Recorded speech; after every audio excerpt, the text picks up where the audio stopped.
In this episode, we are talking about what to do if your program or product launch flops. Like, I'm talking, you open the cart and no one buys. I am going to give you some of the biggest mistakes that people make when launching and the things that you can do to avoid them so that you don't end up with zilch, nada, nothing when you open your cart.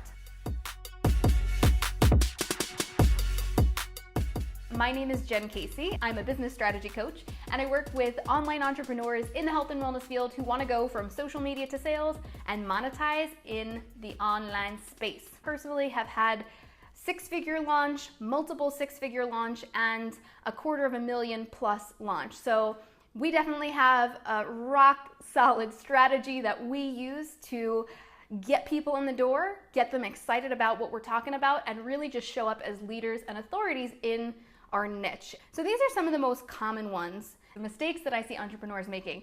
And the first one is they launch without an audience. And I didn't even want to say they launch too soon, because I think having some kind of offer, something to put out there, is crazy powerful. But if you don't have a hungry audience who is ready to buy, who wants what you're serving up, you're going to run into a problem. For the most part, when you are launching something, you might have an audience, let's say, of 100 people on your email list. You're just getting started, it's the early stages. I think it's important to recognize that for the most part, whether it be your email list, your sales page, typically people will only convert their list at around 5%, sometimes less than that. So if you're trying to pack out a course and get hundreds of people, you're gonna run into some serious problems. And the other piece of this is you might have a lot of people who are showing up for you, who are excited about what you're doing, who even maybe write you inbox messages saying how freaking inspiring you are and they love your stuff, but they might not be ready to buy from you. So it's important that you have an audience. Don't launch something out that you really, if you really want to pack something out with hundreds of people or even like 50 people, it's important to really not get ahead of yourself and take a look at what you've got going on within your business and say, is this realistic right now? And if not, how do I grow my audience? What pieces am I missing? What do I need to get in place so that when we do close the cart, we hit our goal? The second big problem, and this might even be the biggest one, is that many entrepreneurs don't have total clarity in their niche. They don't know what they're offering to their people. If you put out an offer, let's say, I work with a lot of health and fitness coaches, and they'll want to put out programs that are the healthy lifestyle program or the healthy body program or the fit lifestyle program, like words that are in terminology that's really general: fit, healthy, lifestyle. This kind of stuff doesn't convert, because as a consumer, I'm looking at the title of your program and it doesn't really speak to a specific pain or pleasure point. So that's how you fix it. If your stuff is not getting people to bite, it might just be really super general. The only way to fix that is to actually know what your specific niches that you're trying to serve, really know your avatar forward and back, so that when you are creating some kind of offer, you know exactly what they're looking for. You will know exactly what they're looking for, okay? The third mistake that I see is people, they didn't make the ask. They're not selling it. They're just assuming that people are going to know that they came out with this new program. So you didn't make the ask on social media, or you waited for people to reach out to you. This is probably the most common. The women who I work with who are previous network marketers, who are now creating their own products, programs, services, they are literally terrified to go back into inboxing people. They're like, nope, that's why I got out of this whole network marketing thing. I don't want to inbox people. I'm not going to do it. It feels weird. I promise you, if you seriously don't reach out to people in the beginnings and start to build that momentum, it's going to take a lot longer to get people to say yes. It's going to take longer. There's no harm, there's no foul in building a community, building your audience, getting them highly excited, highly engaged, you showing up as a leader, putting out incredible content, and then looking at the people who are engaged on your posts and going to them and saying, hey, I love that you've been so active in my community and you've been posting really consistently, and it seems like the things that you're really looking for additional support with, maybe they've been asking a lot of questions in your group, the things you're looking for support with is exactly what I coach around, and I really believe that the program that I'm about to put out is exactly what you're looking for. I would love to jump on a quick discovery call with you to see if it would be a good fit. That's it. And then you see if they're available and they're interested, and boom, that's not icky at all. You're already showing up and giving tons and tons and tons of free value, so it's obvious. It makes perfect sense to reach out to that person and make that private ask, right? So don't make the ask on social media and then wait around for people to inbox you and be like, oh, do you have a program coming out? Because it's probably not going to happen, or it's not going to happen as frequently as you're hoping. That being said, once you build a massive audience, and once you are Tony Robbins or Gabby Bernstein or Jillian Michaels or the Toad It Up gals, sure, you're going to have people just like showing up for you, coming to your pages, looking for your programs, and you're not going to have to do any kind of real individual one-on-one invitation. But in the beginning, it's good to do that, like I said, to get things moving, to get the momentum going. One of the other big mistakes, number 4, I see a lot of new entrepreneurs specifically, they come into the online space, they learn a couple of things, and they're like, okay, I'm going to launch a program. So they make maybe 1, 2, maybe 3 social media posts about their one-on-one coaching, about their mini group course, about their ebook, and no one buys it, and they give up, and they go, well, this didn't work. Girlfriend, you only made 1 post. And when you're thinking about social media, like Facebook, the algorithms, all this stuff, especially if you don't have a big following already, most of the time, less than 10% of your friends list is actually seeing that post. So you're saying nobody bought, but did you really? Did people even see it? Like, how can you really throw your hands in the air and go, well, that was a failure? No, it wasn't. You just didn't put it out there enough. You got to get more eyeballs on your stuff, so you can't just do 1 or 2 posts. You've got to put a little bit more effort and strategy behind it. And if you're struggling with strategy and you're not sure how to get it out, take a course, hire a business coach. The information's out there. You just got to go get it and identify where you're struggling. Don't throw your hands up and say, oh, this didn't work. If there's a problem that you're having, there's a solution that someone has that they would be happy to give you and teach you. Number 5 problem, why people fail in launch. They only make the ask on social media. They don't reach out to those highly engaged people, like I was saying before, to ask them one-on-one if they would be interested. You cannot just hide behind your computer in the early days, especially in the early days when you're just building your business. If you're hiding behind the computer and you're not getting out in front of more people and you're just using Facebook or you're just using Instagram, like, no, use it all. Use it all. Get some affiliates, get some other people involved in the promotion of what you're doing. Okay, number 6, you didn't show up consistently on social media. Sorry, that's the truth, right? It hurts sometimes, but you're like, well, no one bought it. I don't know why. It was such a great program. I loved it so much. That's cool that you loved it, but people didn't know you enough yet. They didn't know you yet, and they didn't understand the value of what you were putting out there because you weren't consistent. What do you personally, I'm asking you, what do you personally look for in a mentor, a coach, doesn't matter, life coach, business coach, health coach, therapist, whatever, whoever you're trying to work with? What do you look for? What attracts you into someone's tribe? Why do you hire them? Why do you give them money? Probably because they're showing up. And now with live video, it's a bazillion times easier to get people's attention and to actually build that quality relationship in a fraction of the time. It used to be something crazy, like they would have to read, 10, 20, 30 blog posts, and now you can do it in a couple of minutes on live video. They're like, yep, I like her vibe, I like her energy, I like her content, she's already given me some quick wins in just a couple of minutes. Yeah, I want to hire her. Are you showing up? Are you that person that is providing valuable content in the newsfeed?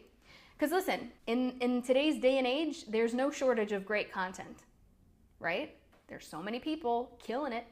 Lots of people to listen to, thousands upon thousands of podcasts. Everybody's jumping on live video now, YouTube. There's no shortage of great content.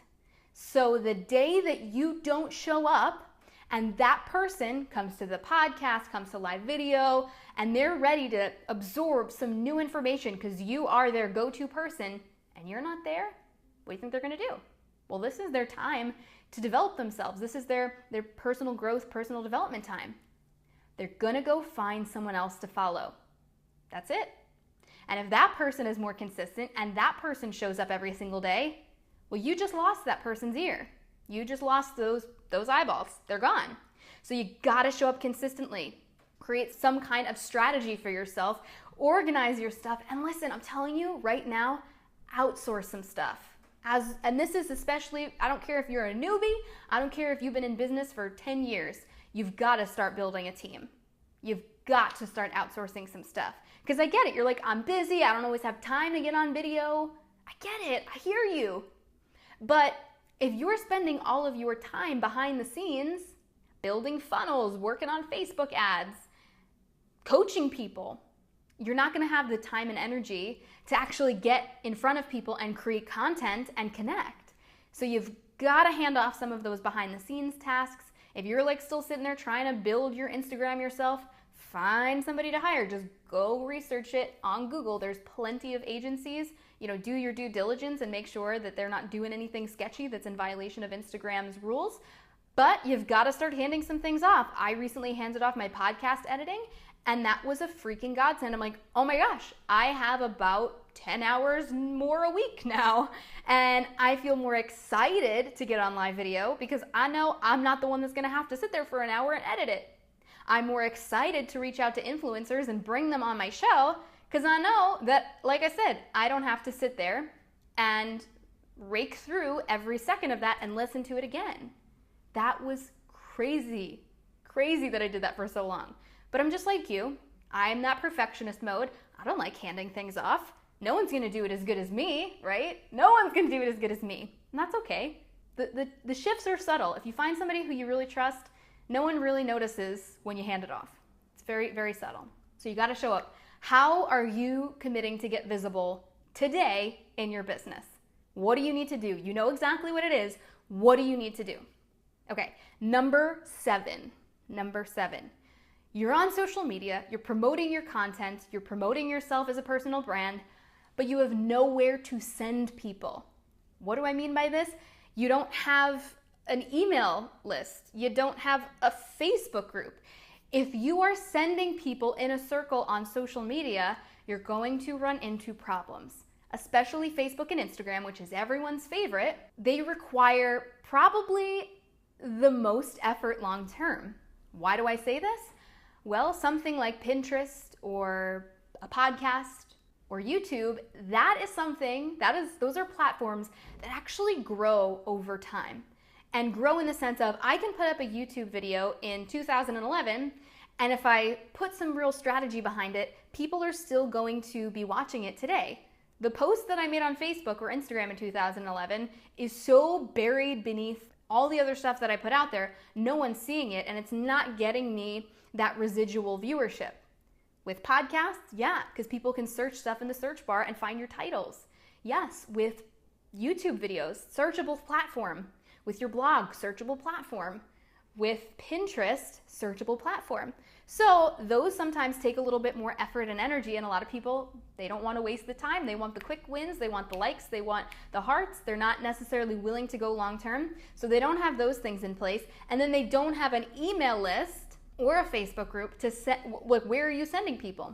What I see most often in new entrepreneurs is like, well, I got my Facebook, I've got my Instagram, and I'm just kind of like sending people in this circle. I'm like, oh, you're on my like page? Like, go to my Instagram. Oh, you're on my Instagram? Like, maybe check out my YouTube. Oh, you're on my YouTube? Like, come back over here.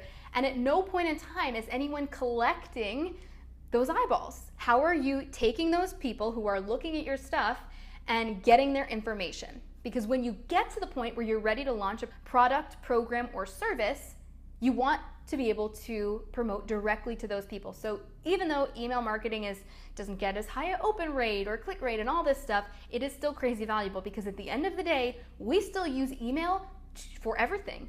We cannot log into Facebook or Instagram or get Venmo or PayPal. You need an email. Email's not going anywhere, guys. So the open rates might be lower today than they were in the early 1990s, but it's still super relevant and still necessary when growing your business. So if you don't have an email list yet, that's okay. We're gonna work on that. If you don't have that yet, though, you can start by creating a Facebook group. And this is something that my business partner Angie and I have used extensively in our launch strategy. This is not something that works for everyone, or not something that doesn't work for everyone. It does work if you actually enjoy this strategy, but it's not something that everyone uses to execute a successful launch. What you can do is start a private Facebook group, a free continuity group. Angie and I have Health Coaches Make Bank, where we basically funnel all of our people. So at the end of a live video, we'll give a call to action. At the end of a podcast, we'll give a call to action. In our posts, we'll give calls to action, and we're sending people there so that we can nurture that relationship a little bit more. And we're creating a hub, this branded community where people can come and hang out and connect with us and see what we're about. So it's really important that you have a place to send people, because when you get to the point where you're launching, you're not like scrambling to pull names and you're like, oh, I think that person liked my stuff a few times. No, you've got everybody in one place and it makes it 1,000 times easier. And you also can crunch some numbers and do some analytics. If you've got a group of 500 people, you probably know how many you're going to convert. If you got a group of 5,000, 50,000, you kind of have a better sense of what your numbers are. Number 8. You ready for this? Number 8 mistake in launching: you didn't get on discovery calls to hear people out and guide them to the yes. If you're that person that's slapping links all over the place and just inboxing people links and just having really vague conversations in your Facebook inbox or via email, you might be getting away with it a little bit if your program is less expensive, but I promise you, as you continue to expand your brand, you're gonna need to, at least in the beginning, get on some calls. And I'm a huge advocate for this because it's important that you learn about your customers. That research is invaluable. You cannot, you need that. And so many people want to skip the research aspect of, they're growing an audience, but they're not actually listening to them. And so they're creating programs that people don't want. They're putting out content that people don't care about. So you have to listen to your audience. And the best way to really get to know them on an intimate level is to do discovery calls. Get to know what their biggest problems are. And I promise you, you're going to change the way that you've mapped out your one-on-one or your group programs based on those conversations. There was a time before launch that Angie and I did over 80 discovery calls, probably close to 100. And sure, we were like exhausted and we wanted to pull our hair out at times, but oh mama, we were like content creating machines. Like it cranked it up on a whole new level because we knew exactly what people needed to hear. We knew exactly what they were struggling with. And we also knew what the objections were going to be around our program. And so we were able to then create content that helped to overcome those objections. And it was unbelievable. It was unbelievable. Absolutely. Get on discovery calls. Learn to master sales. I don't care if you're uncomfortable with sales. You got to figure it out. Basically, if you're not getting on calls with people and you're not learning how to master sales on the phone, your sales copy on your sales page for your programs and your copy in social media, your Facebook ads, it's probably all suffering because you haven't really gotten to know the pain and pleasure points of your ideal client. So we want to make sure that you're getting on the phone, helping to guide them towards that yes. So this kind of goes into number 9 a little bit of you didn't do the market research to see if people even wanted what you were putting out there. If you didn't test the waters and say, hey everybody, hey audience that I've built, what do you think of this idea? You're gonna run into some serious problems. I have so many stories of this happening with other entrepreneurs where they created something, they were hyped about it, they launched it, and then nothing, no sales. For me, I recently renamed my podcast. I recently renamed my podcast from Entrepreneur Now to Social Media to Sales Podcast. And I did this because I'm all about taking messy action. I'm all about jumping in. I wanted to make this happen. I wanted it out by January 2017, and I'm so glad that I did that. But I realized I didn't really ask my audience. I didn't think about what would make them want to click play. What would make my audience that I'm trying to attract, how would I get them to find me? What would be searchable? So I made the name of the podcast Entrepreneur Now, and later I realized I don't think my audience of mostly health and wellness coaches, not that they don't refer to themselves as entrepreneurs, but most of them call themselves a health coach and then a business owner and then maybe an entrepreneur, and they're not really searching for entrepreneur shows in iTunes. They are, however, looking for empowerment, mindset, sales help, and anything related to social media. So I made the change and it feels so much better. It's such a better fit. But that's a huge lesson in launching something that you didn't actually make sure people wanted. And when I created that name, I wasn't being super thoughtful about who my audience was and who I was trying to attract with that name. I was just trying to find something that worked with the content that I was going to maybe create. So you have to be thoughtful about that. You really have to not just think about it, but I think also ask people. I had another amazing experience. One of my incredible clients, she was going to be launching this program called the Yo-You Dieters Weight Loss Academy or something like that. And instead of being like, hey, that's not a great name, I simply said, I have an idea. What I want you to do is I want you to go, she's got a very, very vocal audience who absolutely loves her. And I said, I want you to come up with 2 other names, and I gave her some suggestions, and give them A, B, C, and ask them which program they would rather participate in. So it was A, the Fat Loss Yo-You Academy. B was something about hormones, the Hormone something Academy. And then the third one was the Metabolism Reboot or Metabolic Reboot Academy or something like that. Well, needless to say, she posted this and 95% of people said C, the Metabolic Reboot Academy.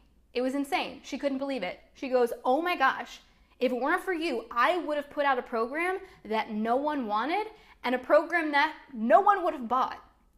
Doing that research and having that editing eye, asking a business coach or some other peer who knows their stuff is really, really powerful when you are getting into that place where you're going to launch a new product, program, or service. Number 10, your sales page was too wordy, or it was super long, or didn't focus on the pain and pleasure points, or it was too short. There are some people who I've worked with who, their first draft of their sales page, it's, you don't even need to scroll to see the whole thing, and yet it's a $1,500 to $3,000 course or program or one-on-one. And truth be told, if it is something that is higher in price point, you probably need a little bit more on the sales page to actually compel people to buy. Now, you don't want things to be long for the sake of being long, but realize that the purpose of a sales page, the purpose of a website is persuasion. You're trying to persuade someone to buy with your sales page. So if you're not using their language, if you're not focusing on pain and pleasure points of what's going to compel them to make that buy and have them sit there and say, oh my God, this is exactly what I need. She's solving my problem right now. You're not going to get sales. People are going to go, where do I find the price? Oh, no, not worth it because I don't really know what I'm getting. Do people know what they're getting when they are looking at your sales page? How are you outlining it? And I recommend that you either hire somebody to help you with some copywriting stuff if that's not your strength, or you just start with doing some research of people who have had really successful launches. Go look at their sales pages. Do not copy and paste, because you can get into some big trouble for that, and it's not a good thing to do and not really based in integrity. You can get sued, so don't do that. But take a look at their framework. Take a look at, as you're reading through it, what is compelling to you? How are they using language to guide their potential buyer to a yes?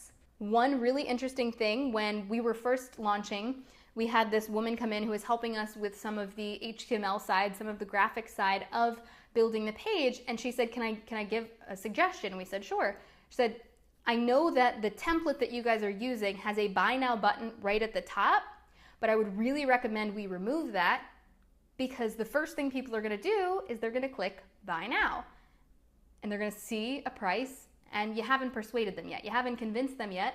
They haven't even looked at testimonials. They haven't looked at anything in the course. So don't give them an opportunity to click away. Make sure they have to scroll down and read some of the stuff and actually get a sense for what you have in the program before they get ready to click the buy now button. And I was like, dude, that was genius. Because of course, that's the first thing everybody does. They click buy now. So that's just a quick little thing. There's a lot of strategy that goes into sales pages. So if your sales page is not converting, that can be a huge issue. So make sure that you've got a second set of eyeballs on what you're putting out there. Thankfully, Angie and I, we bounce ideas off of each other. We go back through, we tweak, we'll get on a discovery call. We're like, oh, this was better language. Let me pull that in. Let me change this. And we're constantly updating our sales page for the Wellpreneur Business Academy because we want to make sure that it's really super clear to the person who may buy the program that it's exactly what they need.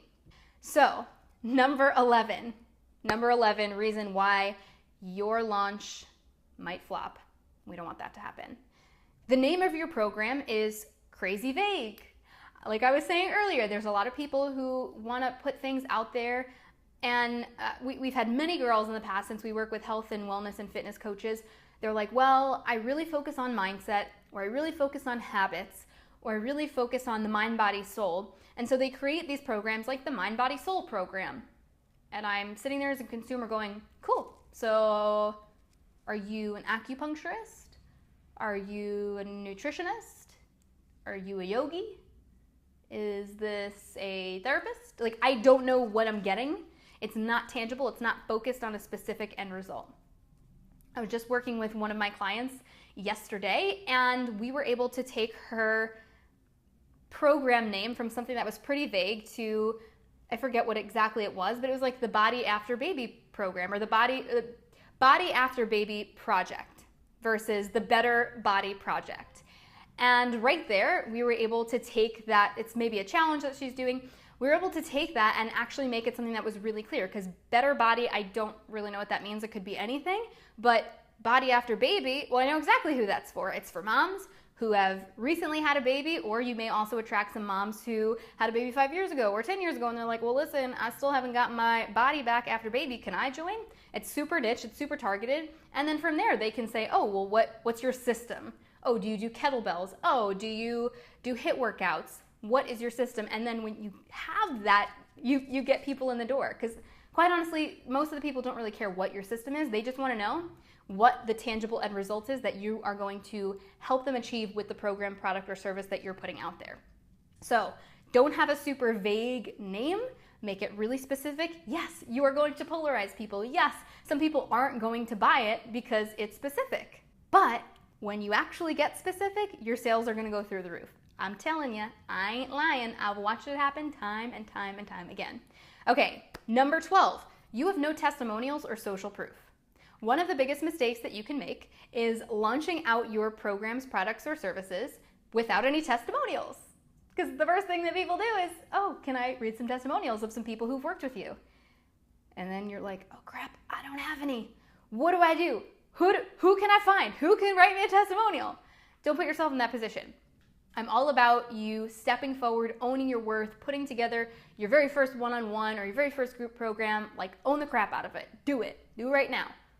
But before you do, make sure you've got a couple of testimonials that you can share with people, because that's going to give you that social proof and help to persuade people to the yes without you having to butter them up and convince them of anything. If other people have done it and they've gotten these results, well, clearly they can do it too. Quick couple of ways that you can make this happen is, one, run a beta test group. So this is just a first draft kind of your program.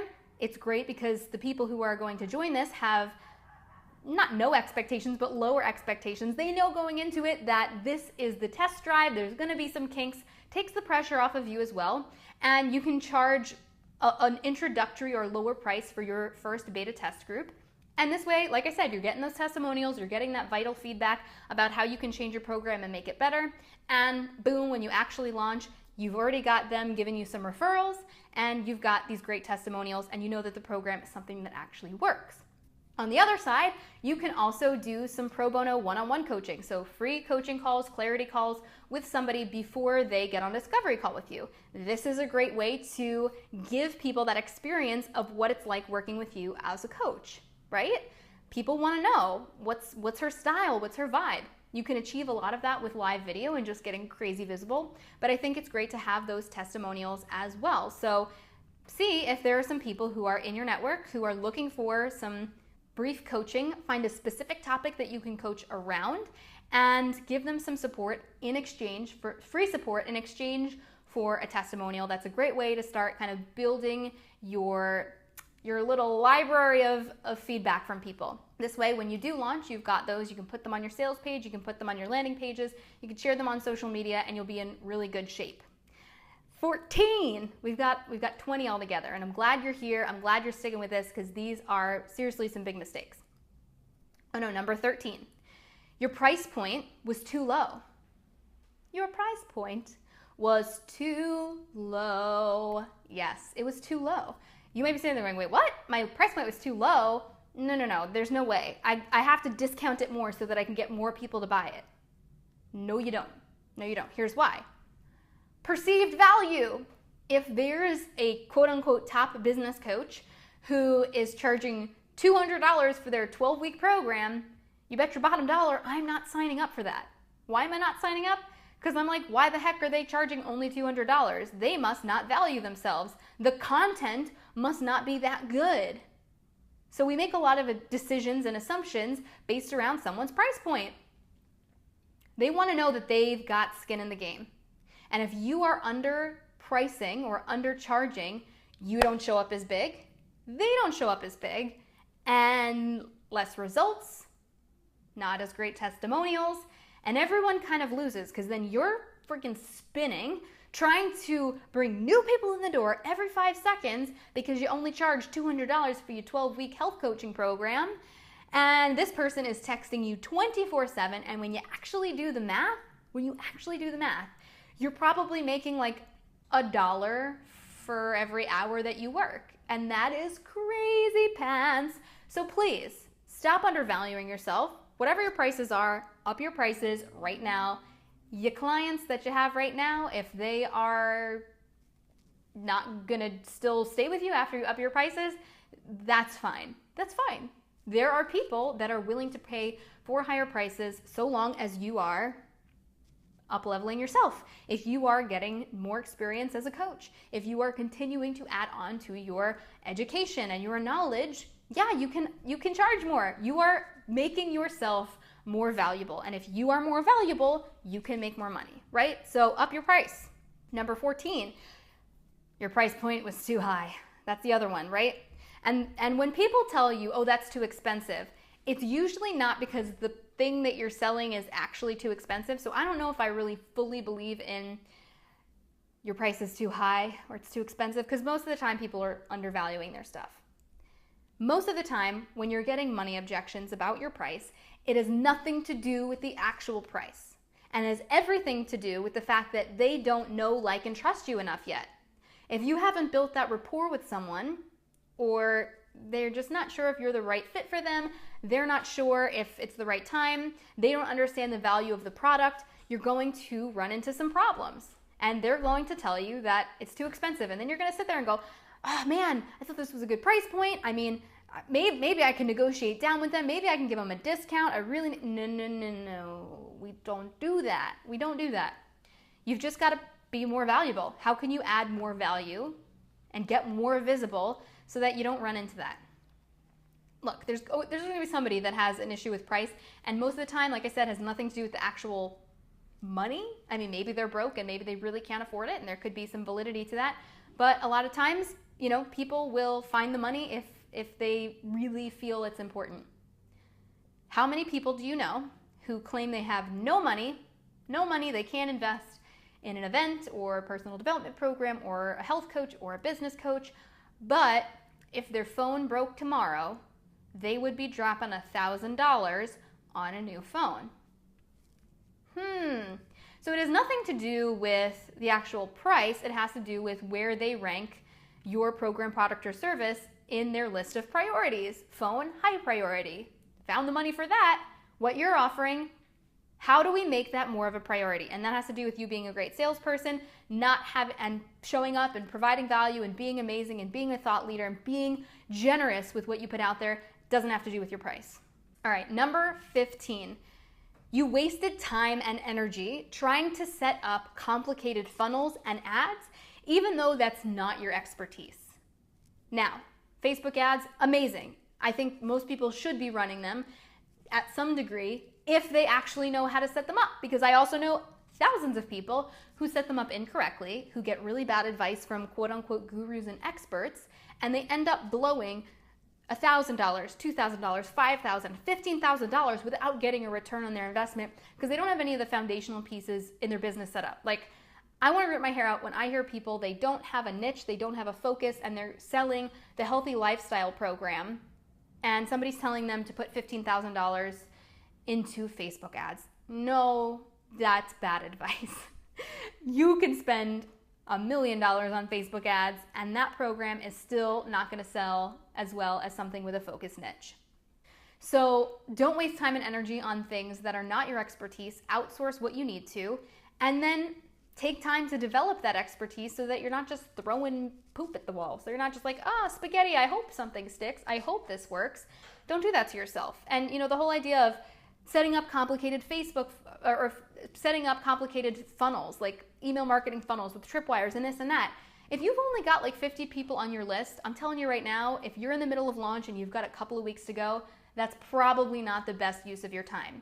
I would recommend that you start crafting emails and kind of do it organically as you go, see what works, and then save those for the next time you launch. The first time you launch, you don't know what's going to work. You don't know what's going to convert that well.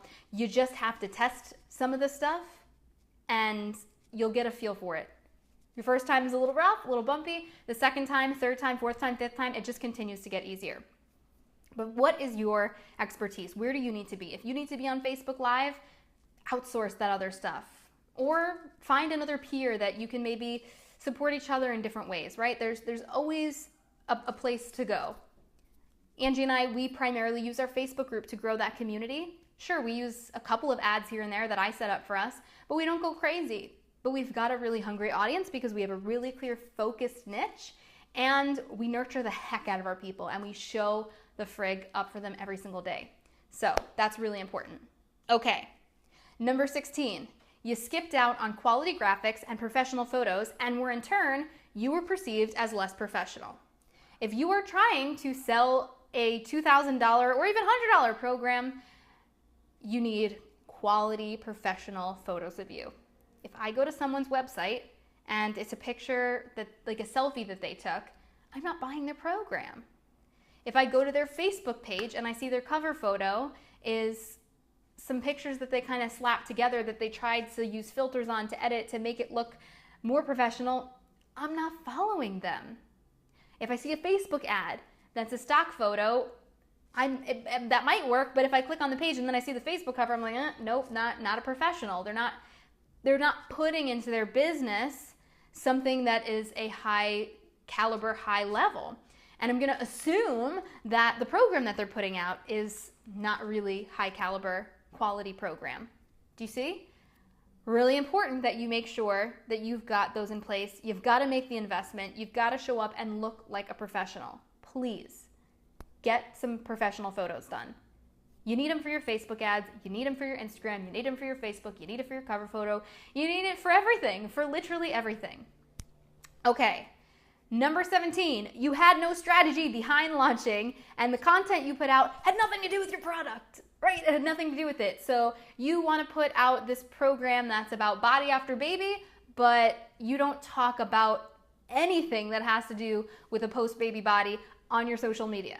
So people are like, what? Like all you're posting is recipes. Or maybe that's not even a great example. Let's say that all that I'm talking about is how to set up Facebook ads and funnels on my social media platform, and then I want to launch a mindset program. Well, people are like, well, no, you just prepped me. You were breadcrumbing content. You were planting seeds so that I would be really excited for this Facebook ads or funnel program, and you're giving me a mindset program? Like, there's a disconnect. Same thing for you. What kind of content are you consistently putting out on social media? Your whole purpose of social media is to kind of get people interested. You want them to go, this is interesting. I would love to know more about this. I think I want to work with this person at a higher level. Well, you've got to put out content that's moving them towards that yes. That's the front end of your sales funnel, is your social media platforms. So have some strategy behind what you're putting out there. What are the biggest objections that you get when it comes to your program? What are things that people need to know before they join your program? If this is a more advanced program about how to lift in the gym, you've got to, if you're trying to attract newbies in, you've got to give them a couple of steps. There are some things that they need to do, a couple of things that they need to learn about before they join a program about lifting. Maybe it's just something simple like some videos about how lifting doesn't make women bulky, and giving them some science behind it, helping them understand how lifting is going to help them achieve the body that they want. You're guiding them to that yes with your content. Okay. You guys still with me? You ready for this? 18.